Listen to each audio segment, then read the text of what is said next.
100% live. W7 for the girls all day and night. W7 Productions. From golf, volleyball, it's girls sports in Wisconsin. W7 Productions. Basketball, softball, W7 for the girls.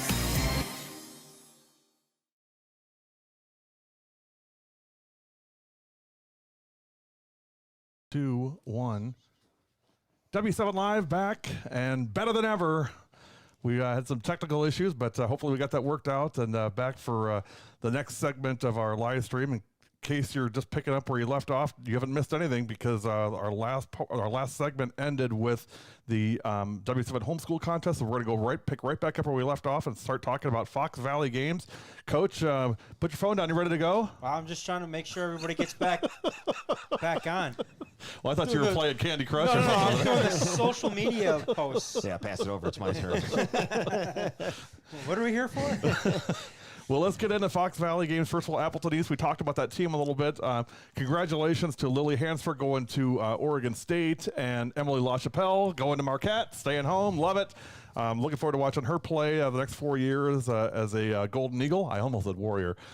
So Appleton East, we have 4 games with them: Wisconsin Rapids, Notre Dame, Hortonville, and Kimberly. Those are pretty good teams. Those should be 4 pretty good games, obviously. 3 of them at home, 1 on the road. Kimberly, it's listed a few squares down, but Kimberly was and is the defending FEA champ out of there. But they do lose the Conference Player of the Year, so Hortonville returns a lot, Appleton East returns a lot. And like I always say, the only kids I fear are the seniors. Yeah, well, especially down the stretch. And then when you, not forecasting, but we were just talking off air about this, those 3 teams plus a Hudson, the Kaukauna is going to be in Division 2, but so those 3 teams plus a Hudson in the sectional together. Seniors are the ones I fear down the stretch. Well, Coach G and Ed, I mean, we got to see Kimberly obviously in the sectional finals when they played Germantown, and they lose Maddie Schreiber, but that Drought kid looked pretty darn good. That looked pretty special to me. Just in general, they looked fantastic. It was, the game didn't end the way they wanted to, obviously, but we could see it, and we talked about it our whole trip home. That's a team that's going to be really strong this year, and we anticipate they come out strong right away. Hortonville, we talked about them a little bit, so we'll just go through that real quick. They play versus Kaukauna versus Notre Dame and at Appleton East. I mean, it's kind of that little Bermuda Triangle here, these 4 teams. Well, I really liked what we set up last year with that Michigan, Howards Grove, and Oosburg kind of deal, and kind of round robin type thing. These are obviously going to be the big games, and these are great ones to be a part of, and also showcase the girls and everything what their communities are about. Well, I think Connor talked about seniors as well, and you look at a Hortonville team that has Cammie Pepler, who's going on to play collegiately at UW Milwaukee. You look at Lyric Johnson, who's playing at Eastern Illinois. They play together in the summertime. I think that's something you got to always look at from a value standpoint. And the same way, I think Appleton East is going to have a giant chip on their shoulder, knowing with Coach LaChapelle. Again, we're talking about seniors and an opportunity to possibly dethrone Kimberly and get themselves ready for a deep tournament run. And definitely, I'm sure that with Kimberly going 17-1 and getting Appleton East twice last year, that's been something that's been I think in the forefront of what they've been building at Appleton East. Coach, how big a deal is that? I mean, you talked about East having a chip on their shoulder after the Kimberly game. You remember they lost in the sectionals to Kimberly in the last second of the game. How big is that coming back the next year? Is it really a thing, or is it just more like parents remember? I mean, do the kids really take that in and say, "Hey, we got an axe to grind here"? Well, I think they do, because those kids are playing against each other in the summertime. It might not be in summer league, but they're playing against each other in the different AAU circuits and everything like that. And I think there's a sense of pride. I think you see that. It's not just, Appleton East versus Kimberly in girls basketball, but you're going to see it in different areas. You're going to see it in football. You're going to see it in boys basketball. And I think seniors take it more to granted. Seniors take it that, hey, this is the last chance I have to be able to do that. And, on Kimberly's side of that, you look at it and say, hey, Kimberly, we're the ones at the top of the mountain. We went 17-1 in the league last year. We had one, obviously Nina got them once, but they want to be able to defend that title. So I do think the kids take that into consideration. And, as you're setting up your league games, is what you're looking at. They definitely, knowing the competitive spirit of those groups, no question. I think it's important. Well, definitely coming from, being part of those Mishicot and Howard's Grove over the years where they ended in the sectional semifinals, similar to these two teams' conference opponents that are, how things match up. Sometimes it's a sectional final, sometimes it's a sectional semifinal. They are very competitive. The kids take it, like you said, they take it to heart. And the best part of it, and you see on the girls' side is usually at the end of the day, there's lots of hugs that go around that, they respect the battle that's kind of taking place, so to speak, and I think it's gonna be great basketball, and I'm just excited to bring what you've helped build with GTV and everything, and in the area, and obviously what Gary built from the ground up, kind of bring it now to the north and get these kids involved, because for a while, when I started coaching, there was that Time Warner Sports. And I know the kids got all jacked up about it, and it's gone away, and nobody really's got it. Friends at the Press Gazette and they do a nice job. Post Crescent, Post Crescent, Ricardo, and they've done a nice job. It's kind of started with boys, and they've kind of trickled in some girls games. They have. But I'm really interested to see how that's going to be this year, because there's a lot of good girls basketball in the Valley. The talent is going to speak for itself, and it's going to be screaming. It's not going to be speaking. It's going to be screaming you're gonna have for people to come watch and we're notice. talking about Appleton East and Hortonville and Kimberly right now, but, there's other great teams that are going to be back. The Wrightstowns, the Xaviers, looking to make a name for themselves this year. The Nina, exactly, the one team. The Zabel, Allie Zabel. Kimberly. It's going to be there, and if they're not there, we're going to be there and be able to put all their talents on full display. Well, and you bring up a really good point. I want to just hedge this with, when you look at our schedule, one of the things that we will be doing, we will look at what the Post Crescent's doing, what the Gazette's doing, and if there's an overlap and there's maybe another game that we can slide to, there's no point in both of us doing the same game. So we may look at sliding some things around up there, just because there is another provider up there that does do girls games. So don't be surprised if you see some changes, because I'm all for sticking to our schedule, but at the same time I'm also for spreading the love as wide as we can with everybody. Well, and honestly, when I was going through, you sent some ideas, Gary, and I went through them looking at the schedule, and some of the nights I'm like, there's 5 or 6 games. Right. Flip a coin. Yes. What can we do? And try to spread the love out to the Valley as much as we can, and get as many new teams into the W7 family. But yeah, exactly. If Ricardo and his crew is going to be doing something, we will be happy to let them do that and go get another great game, because the night that Kakon and Hortonville are playing, Appleton East and Neenah are playing, and we can go down there, or if it's a Thursday night, we'll head to the small town. Well, and there's also one more game I want to going to be on January 28th. This is going to be a very special night. We're going to go to Appleton West. First of all, first time ever going to West. But also, I was contacted by one of the parents at West and by the coaches over there. They're actually going to celebrate 50 years of Title IX. So 50 years of women's sports. They're going to celebrate that on January 28th. They asked us specifically to come up and celebrate that with them. How can you say no to that? Perfect marriage. It's a perfect match. So we are looking forward to going to see Appleton West on January 28th, and we're really gonna promote that thing up. So looking forward to being part of that great event. Again, it's all about girls sports. So excited about that coming up. All right, moving on. Other Fox Valley games. Notre Dame, we talked about them a little bit already. Again, 5 great games versus Pewaukee at Appleton East, versus Kettle Moraine at Kimberly, and versus De Pere. I'm worried that Coach Rody's going to get sick of seeing you. Well, I messaged her and said, is it okay if we come do some games? She said, sure, absolutely. So I said, all right. It sounds good on paper, but when you start showing up there all the time, I'm worried she's going to die again. Right. Well, as long as they keep their 26-game win streak and attack, and it doesn't lose when we are in the building, then I think we'll be invited back. But that's a nice thing. I mean, Coach Rody and a couple other coaches that have been in contact up there, they said, we will, anytime you want to come, please come. We will take any open dates you have. So we will absolutely roll over to Notre Dame and a few other places. Coach, I want to talk to you about this. you've had an opportunity to see a lot of different programs in the state. Notre Dame, of course, is a private school, but I mean, there's a ton of schools that it seems like every year they don't rebuild, they just reload, and it just goes on and on and on. What are the things that in your experience, you've seen that are the commonalities that a lot of these programs share? Well, we were fortunate enough to have Sarah and her team come to team camp in Madison.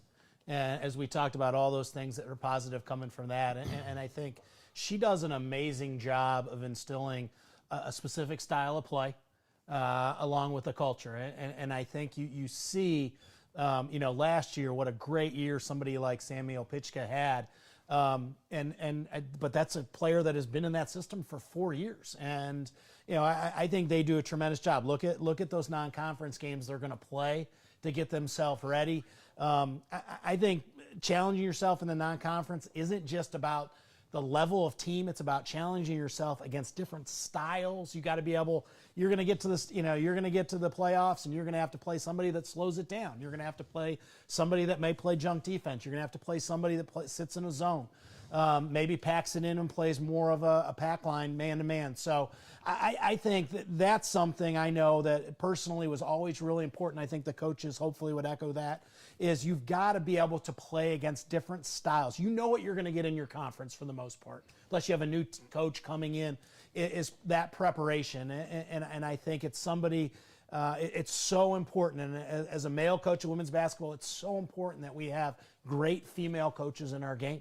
Because, again, Sarah is somebody that had a great playing experience, obviously has transferred that over as a coach. She's somebody I know that if her JV team's playing, she'll sit and talk to you in the stands about what she's expecting. To me, the greatest coaches, first of all, understand you're a better coach when you have better players.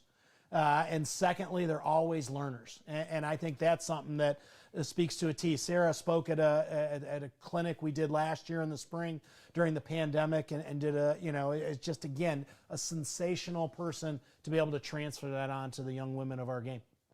Well, and again, seeing these guys, see them play, 5 games this year.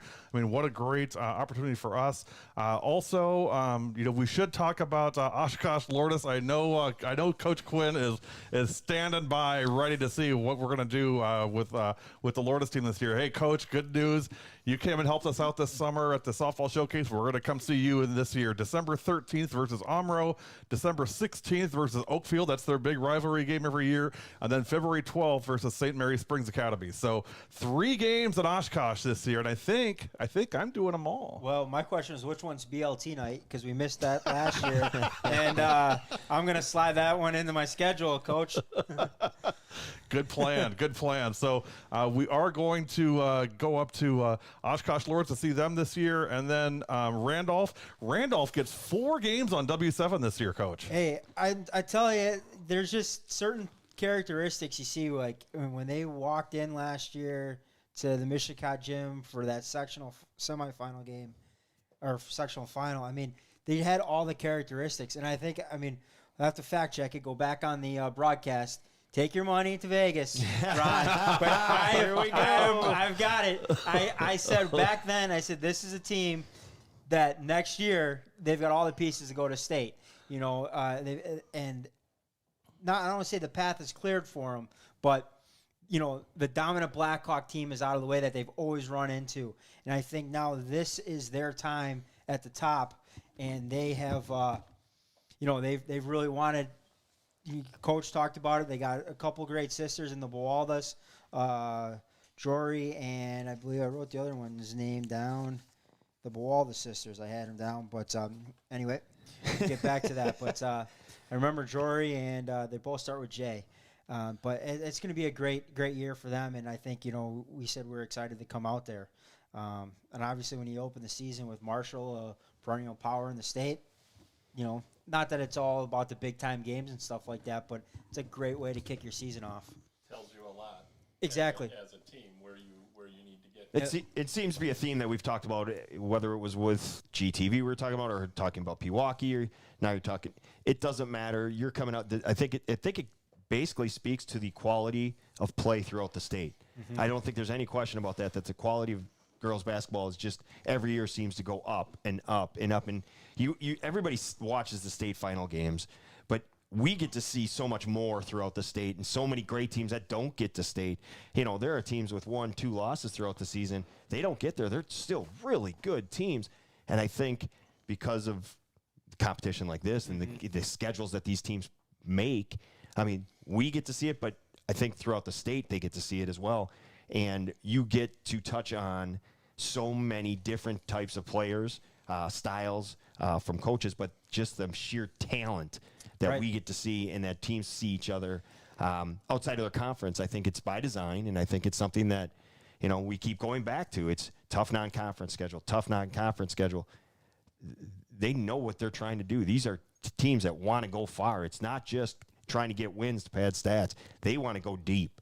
Right. And state's the ultimate goal. Well, I think really kind of, I don't want to say accelerated that trend a little bit, but was last year kind of with COVID, the last kind of 2 years of COVID, everybody's like, we want to play a game. Who's available to play? Like, you know, I mean, it kind of, you know, it happened with football. Like, we got a game canceled on Thursday. Never would you see, hey, we're going to get in a bus and go play the Power Division 5 team. Sure, that's a great point. Or a division, or we're going to go play, we're a small D4 team, we're going to go play the Power Division 1 team 3 hours away. We don't know anything about them, but hey, we're open. They're open. Yep. Let's go play. We want to go play. And that's kind of, I think, what you're seeing. You know, it's just kind of accelerated now. The big, you know, or just taking Randolph, for example, Marshall and New Berlin West on their schedule. You know, it's D5 school going against 3s and 2s. 2s, yeah. You know, it's a little, it's in credit to a Marshall and a New Berlin West for accepting the invite or offering the invite to them, because realistically, it's a lose-lose situation for them when it would come time to the seating meeting. But the seating meeting is gone now, so why not go play the game and arguably say we're going to play one of the best teams in the state, regardless of division. Right, but your strength of schedule Is gonna be- and your non-conference strength of schedule Exactly. is going to pan out so big in the tournament.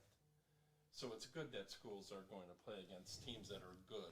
Oh yeah, most definitely. Well, I think it speaks to the support athletic directors are giving girls basketball to be able to travel on some of these games, you know, and coaches understanding their teams.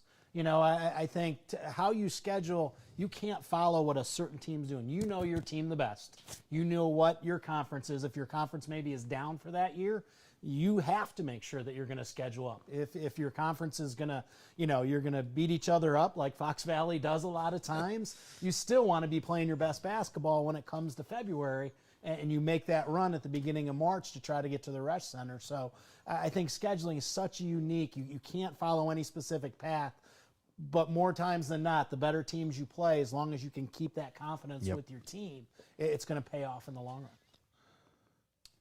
Most definitely. I think that was an advantage for Germantown last year. They're non-conference guys. They were prepared for the state run. Right. Yeah, they had Especially played. the Yep. Kimberly game. Well, another team that does it well is Waupun. We're going to see them against Laconia and Wrightstown. So, Cale Peterson, we're coming to see you. And what's her name? Alsma. Abby Alsma. Yeah, we caught them last year at WLA. Yeah. It's another team that they have got all the ingredients. It's just, you know, getting it mixed together and having it come all together come February. Well, so, I mean, they're not the games that they're going to be on W7, Laconia and Wrightstown. I mean, those are two pretty darn good teams. So we'll get to see Saucy this year also. Two times. Well, at least Leah three. Lemke Might be Wrightstown. two more. We can't let it all go, but I know we've got her later on the schedule with Michigat there. So Get ready, Saucy. We're coming. All right, so that is our Fox Valley coverage. Let me roll along here as we get moving here. Just some other games we're doing in the Valley area. I'm just going to run through these real briefly. Seymour at Freedom, Watertown Luther Prep at WLA, 2 games at WLA, Mayville at WLA, New London at West De Pere, Xavier at FVL at Freedom, and Little Chute at Luxembourg Casco. So you can see Coach Schmidt from Luxembourg Casco for the first time this doing year. Real nice. You know, they return a lot, and it's a tough conference to play in, but really like what she's doing with the program up there at Luxembourg Casco. Dude, you're busy this year. Yeah. In January, Plymouth at West De Pere, Ashwaubenon at De Pere, Preble at Manitowoc Lincoln, Pulaski at De Pere. Boy, the De Peres are made out like gangbusters this year. Bayport at Manitowoc Lincoln, Denmark at FVL, Rhinelander at Lakeland, and Wrightstown at Denmark. You and I talked about this, and I love the approach, and that is let's go see it. Let's go watch a team on the road, and then about 3 or 4 days later, let's go get them at home. It kind of keeps that enthusiasm, that excitement going. That was a great idea. Hopefully it pays off. We'll see. We'll see. We'll play the weather and everything, and hopefully everything works out to stick to that schedule. You may get a promotion out of this if you're not careful. To the scheduling director? I wouldn't go that far. No. Negative. Okay, quick break. We're going to come back, talk Badger area code turn on the fasten seatbelt sign. Please take your seat and fasten your seatbelt.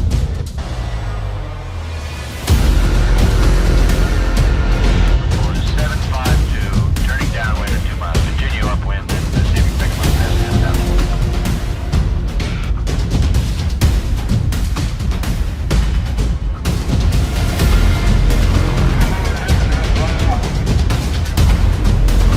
Okay, 752, I got you in sight. We are on final approach. Thank you and enjoy your flight.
W7, we are back live. Welcome to our Ultimate Team Camp Schedule Reveal Show. Gary Whipperman, Connor DuBois, Ed Rowie, Ron Gavinsky, and Jonathan Sippas here talking all about high school girls basketball and W7 this winter. Sweet November is here. We're thrilled to get started and get going. Let's talk about some of the Madison area games. Coach, I'm going to bring this graphic up and we can talk through some of the games that we're going to see down in your neck of the woods this year.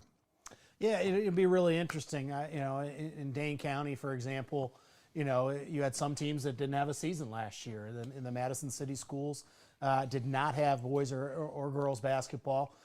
So how do those teams get started up again? And then you had a limited season with a lot of the teams in Middleton, but Sun Prairie, but obviously you have a Verona team that, Angie Murphy's held that gold ball up and did an unbelievable job after having to travel all around the state to pick up games to make that run to, the state tournament. So it's exciting. I'm really, obviously being a parent in this aspect too, and having a daughter at Middleton, seeing what they have done since they could get back to some normalcy of playing at a team camp and having, preseason practice that they couldn't do.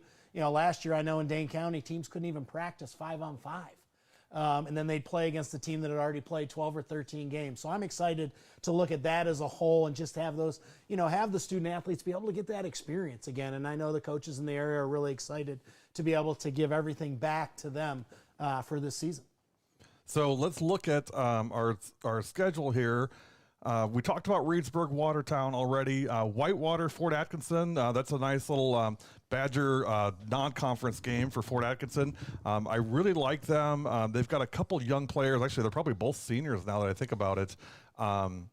Taylor, I cannot remember her last name. But I know they've got two really nice players at Fort Atkinson. I'm excited to see them. And of course, Reedsburg Beaver Dam. You and I talked about this earlier. We're going to try and make it I don't want to step on Mike Thronson's toes at Beaver Dam because he does such a nice job. But we'll make a deal with him. He can give it a Beaver Dam call. We'll give it a Reedsburg call. You know what? I think the coverage Beaver Dam has, obviously. It's they've so had good. Mike great does such a success. great job. You know, they get games when they go out of state streamed. Obviously, you know, with Maddie Wilkie moving on to Madison and, you know, her younger sister, the last of the Wilkie clan coming through there, had a phenomenal summer. And Tim Chase is one of the best that does it in the whole state. Absolutely. But I don't think they still are carrying that mystique, you know, that they had, where as soon as they stepped in, you know, a team stepped in, it was almost, you know, 15-0 before it started. Why do you think that is? What do you think is different? Well, I do, you know, they obviously at the end of the year, the last 2 years now, it was out of their control 2 years ago, you know, in Maddie's junior year when the state championship was canceled, and then not, you know, Maddie getting hurt last year and not winning a state championship. You know, if I'm a coach of another team, you know, and I was on this side, you know, coaching against UConn when we were at Notre Dame and watch teams lose games because they get caught in that mystique of winning. Yeah. And winning it at such a high level. And I think understanding Reedsburg's been coming along, and obviously they have a great run last year. But Beaver Dam, since they've come in the Badger Conference, is just held that. They've won every one of the challenges that have been held. So I think that's exciting, and I think it's exciting for, you know, Tim Chase and obviously Allie Wilkie on staff there, for those kids to continue the tradition. So it's really fun to watch the Badger Conference and see the great teams that have used Beaver Dam as that kind of, you know, level that everybody's trying to get to. Well, now you got Gabby Wilkie coming up. I mean, she is I believe a sophomore this year. So again, you know, we talked about, you know, rebuild versus reload, but yeah, I think if you're another team in that area, maybe you've got a ray of hope. Like, hey, you know, it's not just a foregone conclusion that they're just going to roll over everybody and take it all the way. But again, you know, always a great program, and looking forward to seeing those guys again, and Coach Chase. December 10th, I'm really excited about this night. Reedsburg every year does a 6-man night. It's kind of a tradition there. Trina Cherney from Reedsburg called me and said, hey, would you come out and do this game with us? It would mean a lot to us if you could be there. And so, of course, you know, anytime the kids do that, it's hard for me to say no. And Trina's a really good buddy of ours. So looking forward to seeing her and the Reedsburg Beavers on December 10th at your house. And then Middleton at Verona. So we talked about Coach Murphy, and this is really the interesting part about this whole thing. You know, Coach Murphy obviously has had a lot of success at Verona. She was obviously a very successful college basketball player, high school basketball player herself, as well as being a coach. But, you know, the fact that, you know, we're going to come out, I mean, she and I have been talking back and forth the last couple of months. I gotta tell you, her and her kids are so excited that we're coming. I mean, they are just over the moon about us coming to Verona this year, and we're excited. It'll be our first trip ever out there, and looking forward to seeing some games in the Madison area this year. Well, in Verona, if you haven't been there, it's a brand new high school, unbelievable facilities, you know, great turf field for football. But I think just the game within the game. You know, Angie was, you know, Coach Kine's assistant and looked like would be taken over when he stepped down, but he's continued to do it at such a high level. She's built her own program at Verona. And again, I think the momentum, and if you've ever been at a Verona practice like I have, it's just she has so much enthusiasm and passion to pass that on to young players. And, you know, obviously Middleton, I'm not going to be, you know, completely unbiased in that aspect, but Middleton Homer on board. Yeah, no question. Blood is thicker than any kind of water, but you know, Coach Kine was